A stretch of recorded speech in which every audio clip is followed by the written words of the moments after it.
ध्यान के दौरान मन को नकारात्मक विचारों से कैसे बचाएं? अक्सर ऐसा सवाल हमारे मन में आ ही जाते हैं, क्योंकि किसी नए काम को आरंभ करने में पुराने काम की आदतें नहीं जाती। इसीलिए ध्यान लगाने के दौरान नकारात्मक विचारों का आना स्वाभाविक है।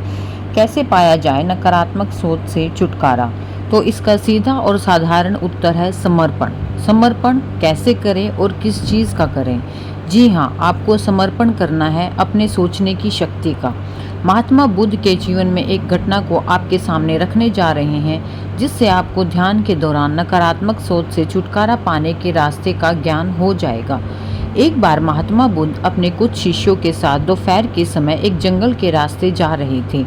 जंगल में कुछ दूर पहुंचकर महात्मा बुद्ध को प्यास लगी। उन्होंने अपने एक शिष्य आनंद से कहा कि उन्हें प्यास लगी है।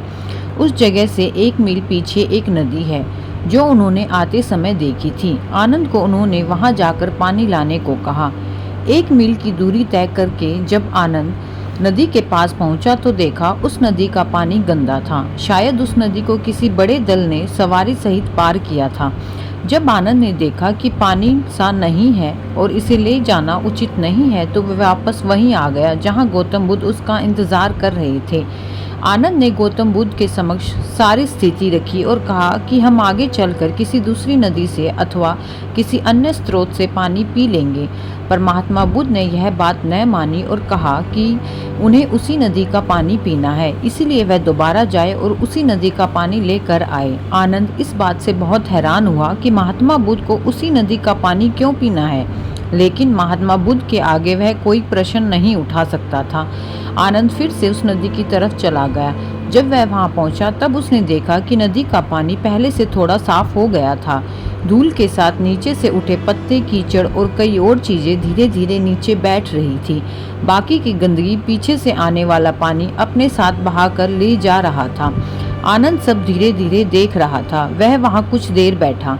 देखते ही देखते नदी का पानी एकदम स्वच्छ हो गया। तो आनंद ने पीने के लिए पानी भरा और वापस महात्मा बुद्ध के पास पहुंचा।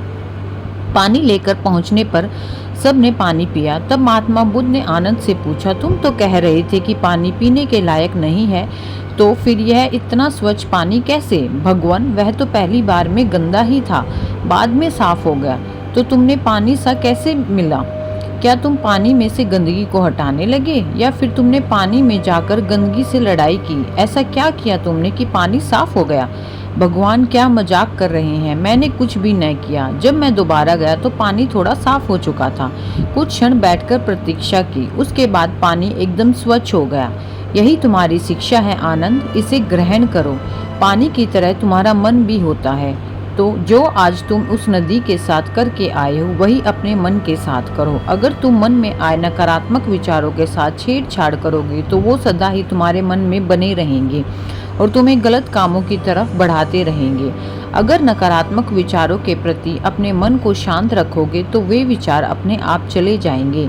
ये विचार भी मन रूपी नदी की तरह हैं। अगर इनमें गलत विचारों के कीचड़ सामने आते हैं, तो उनकी अपेक्षा करो, उन पर अपना ध्यान केंद्रित मत करो। नकारात्मक विचार अपने आप चले जाएंगे। आनंद अब तक सब समझ चुका था। इसके बाद कुछ देर विश्राम करके वे सब आगे बढ़ने लगे। मित्रों, इसी तरह हम भी जब अपने अहम को त्याग कर बुरे विचारों से दूरी बनाएंगे, तो अच्छे विचार अपने आप हम तक पहुंच जाएंगे। अनावश्यक और नकारात्मक विचारों से छुटकारा पाने का यही सबसे सरल और सुखद माध्यम है।